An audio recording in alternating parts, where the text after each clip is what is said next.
Ever since the Mormons infiltrated the governing body, it's been a battle of the grumpy old men in the Watchtower. On jw.org, the official website of the Watchtower, they announced that Anthony Morris is no longer a member of the governing body. Yes, this sounded extremely similar to the announcements given in any Kingdom Hall when a brother or sister is no longer a Jehovah's Witness, or it's announced that a brother is no longer an elder. Sometimes an elder may step down because of health reasons, because they really do need active elders to do the work for the congregation. It's not just a headship role where they do nothing but give a few talks now and then. They actually do have assignments.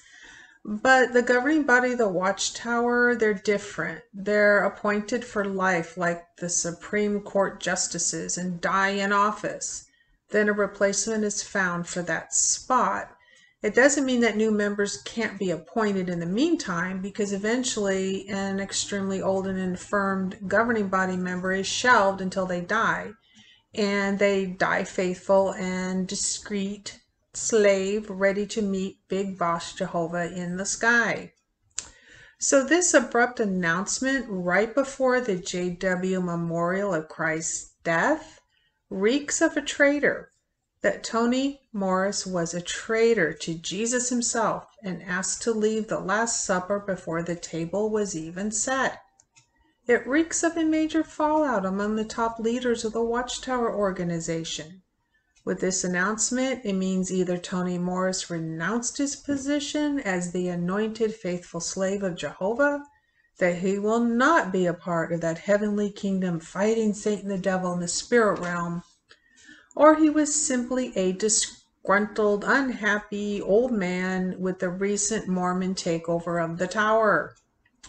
If in fact he retains his anointed status, he may survive Armageddon, or if he dies this side of Armageddon, his heavenly status is up in the air, meaning will he rise in the air up to heaven in the blink of an eye, or will he be relegated to waiting in the grave like the rest of the JW rank and file, and hope and pray someone prays them into the new system to be resurrected, and he'll be stuck on earth with the rest of the earthly pigeon class.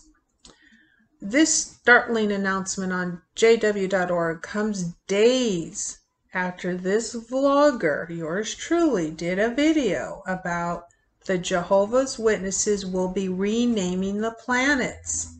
And the governing body member who gave that talk was the ex-Mormon Kenneth Cook.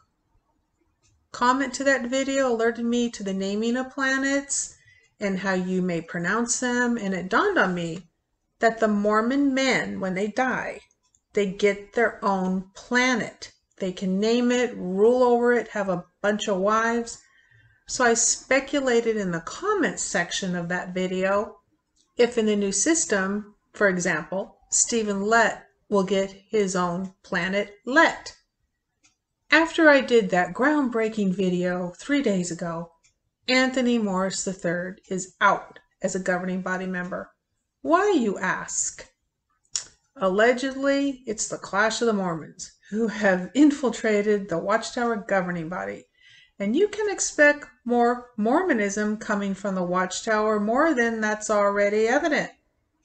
I used to live in a Mormon community. The entire Kingdom Hall I attended were all ex-Mormons converting to the Watchtower. The main reason is money. They are required to give a certain percentage of their income to the church, and they were tired of doing that, especially if they have older kids or didn't want to send them to the Brigham Young University. So they just felt like they were giving too much to the church. A lot are tired of the Mormon faith and believe the JWs have a lighter load to carry. Bear in mind, the ex-Mormons I knew all sent their kids to college. It was an in-house thing, meaning the elders encouraged it while the kids would keep up with their preaching work and meeting attendance. But we know for the rest of us, mainly for everyone in the organization, college is discouraged.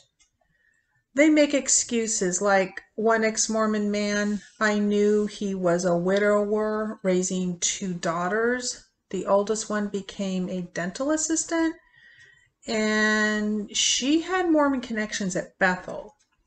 She was matched with a single brother there, and she's working there with a dentist, but obviously I don't know her current situation. But she was raised with a Mormon dad who converted to the JWs, and she was on the fast track to Bethel and made it.